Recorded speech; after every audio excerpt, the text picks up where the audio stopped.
Hello and welcome back. This is Cosmic Boogeyman. We're back for another tarot deep dive. I don't actually know why I'm laughing. Maybe it's nerves. Who knows? Yeah, the Devil card is a little bit of a scary card, I guess. Yeah, it represents that shadow self. So, it's we're gonna get into that. But it's the symbol of really bondage, the addiction, the attachment. It's an illusion of powerlessness. But I would like to say, I want to go through like kind of how I've seen it in my own existence, and try to get into that what I've always tried to understand it as.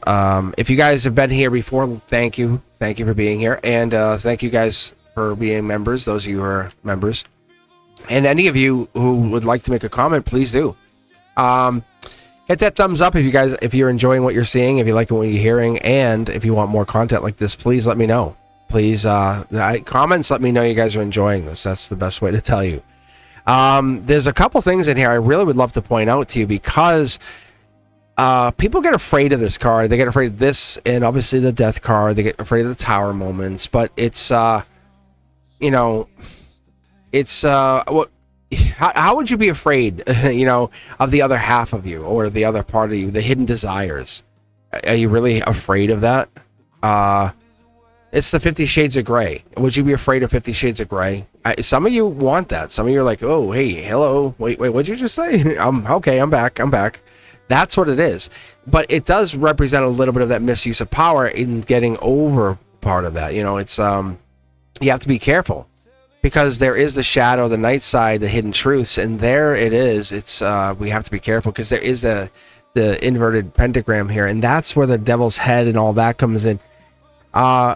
And some people love to be subordinate to that, and it's, when I read it, I don't say negative to it. I don't become negative to it.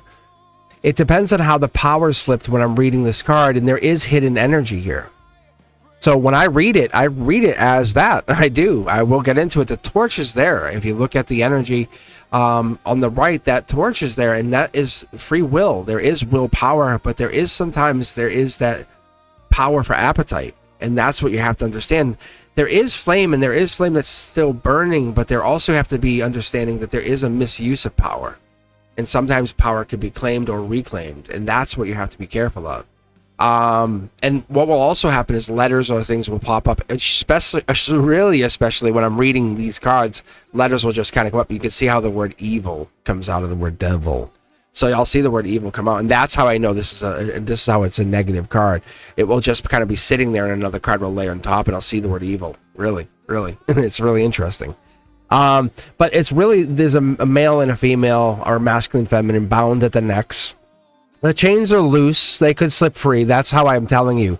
It's when this comes back, and the bondage is not as voluntary as it appears, or it's an illusionary. And the horned figure with the tail there, that's the echo. That's the devil's form. It's the desire versus instinct. It's the distorted energy. It's what we're looking for is the flame, and pleasure versus will, misapplied energy. So is this energy that's trying to push someone over the edge, like it's like kind of coming like can I come up with a ritual with you? That's what it is. It's contrasting. If you ever see this card, look at the wings of the Temperance card. It really matches that card almost equally. The wings, or the angelic energy of that. It's almost interesting. And it's the darkened energy of the sky, not because it's evil, but because the vision's blocked. That's what it seems like. At least from this devil's wings perspective. I don't know how many of you guys have ever actually read this card as what it was, because if you see here, there's a throne, and it's a throne of control. That's a little different. And I talk about the thrones a lot, or I'll come up with the thrones, or you'll hear me mention, especially on the Emperor, like the Emperor's throne is very powerful. You can't knock them off, as opposed to something, because this looks like a trickster throne, like it's kind of like they sit above it. It's a misuse energy. It's kind of like they're dependent on you to not knock them off.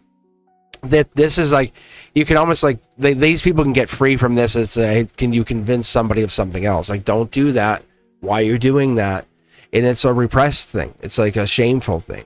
And it seems like an entrapment, or it seems like entrapment of illusions. And that's what makes this very fun. This card can be very, very fun, especially when you're reading like for an adult read.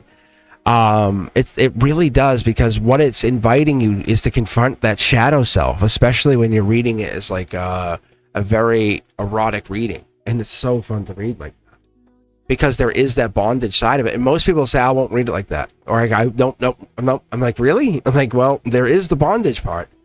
And that's what I've been picking up on more and more as I got into some of these readings. And I said, well, it's all dependent on the people, if they let you into that energy. And it's not a bad thing. It's just this raw truth here. It's not high. Look at the people. They're not there. There's no clothing. So when it's showing up that there's energy here. They're almost like it's a destructive passion. It's like, ooh, what is it? Like, there's blessing here, but it's illusions, or a raised hand. That's someone's like saying, my hand is allowing this to happen. Whoever that is, somebody is allowing it. And that's what makes it happen. And it feels like it's choosing its own bondage. It sounds really fun, and almost like really outside the purview of somebody else, or comfort zones. It has that number 16, I think. What is that? What is it? Oh, it's number 15. Which it then reduces to 6. Oh, I see what you're saying. This is the Lover's card echo. That's what that was. So this looks like the Lover's card too. That's the other thing, because it's the bondage energy. That's what you're trying to tell me. I get it. Oh, yes. Thank you. That's so funny.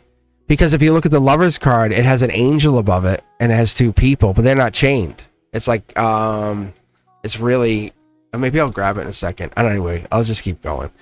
But this is, it's funny. Yeah. That's so funny, because this is the sign of Capricorn. And then the other one is, I think, it's Gemini. And this is the planetary ruler of Saturn. The other one's Venus. But see how it's like, there's almost like it's kind of this for that. But it's really interesting. As you get in here, the Devil card doesn't seem like it's a bad card. It just has like a different approach to it. And the next card after this would be Tower Moment. It's destruction of the false bonds. Like it's like saying, these chains come off. Like, you're chained, but you don't have to be. Are you really restricted? Do you have to stay there? It's these are life lessons. That's kind of what the Saturn energy, like, think about the rings around Saturn. That's it lets you know. And as you move, it's fine. It's great. And like I say, for the numerology, I look at 15, but it reduces for that power, that karma, that it's the number 6 energy, the connection. So there is a bondage to material energy or growth, or is it okay?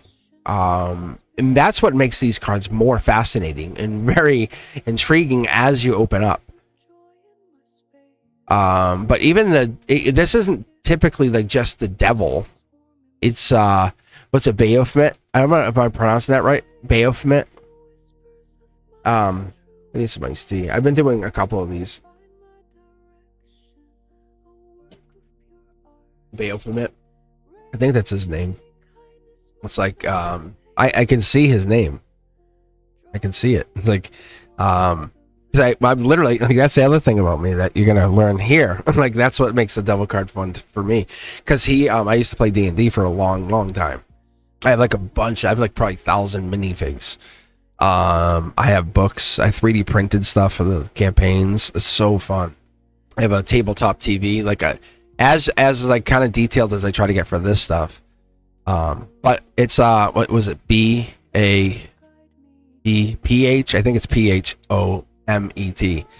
Like, he's a character in D&D too. Like, it's really crazy. So it's stuff for me I can cross correlate.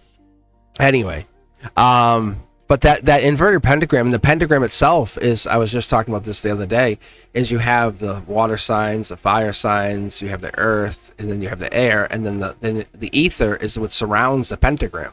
And so a lot of times the pentagram gets a bad rap, bro. And it is, like, the pentagram itself does. But that pentagram is is really kind of gets tied to this, and it's that ether energy. It's the ethereal energy. And so as you move on, or you get into that kind of connection, the chains really they're loose, and as we move in, it's the imprisonment by consent. That's, I guess, what they're looking at. And the hum, the universe is saying, what do they need to do here? How do they have to free themselves? It's the fear. It's the fear of like losing something. And redirection of this passion or growing is not confinement. It's saying, what do I need to do? I think that's what it has to do. It's something's holding you back, something, the rituals or the fears. But when you go into Capricorn energy, they are the goat. They're referred to as the goat. That's what you get there, right? The goat, the goat, the goat. And that's the polarity. That's the misuse of energy. And it's really interesting because when this goat energy, it's almost like a detriment to the sign. Because if you are a Capricorn, let me know. But you will just keep going and going and going, and you can't stop, and you want to. And you feel it's almost self-destructive sometimes, and that's part of it's the overgiving energy that you do, right? And that's part of the overgiving you do, and it's almost addicting that you're overcoming this like energy, but you're trying to, and these hidden truths, because you feel there's some energy there, and maybe it's detachment, the destructive patterns, or something else is happening. But when this happens, you're breaking free of what? The karmic chains. That's what happens at the very end of whatever these relationships are that you are in, or this happens with the devil energy. That's why I look at it, and you'll see me mention the devil in the details. I'm really talking about how those relationships come in with those karmic chains, right? And that's what it is. We're looking at those karmic chains and saying it's the devil hides, the truth reveals. And we look really deep into those connections.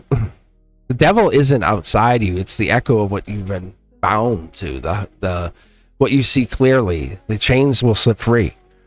As I see this card, it will kind of slip free to let us, like, not even kind of, it will slip free as we dive more and we look into this. And if you guys are looking for more content like this, do me a favor, like this channel, subscribe, share it, let people know I'm out there, ring that bell, and I will see you on the very next one. I'll see you very soon. Thank you guys. I appreciate you.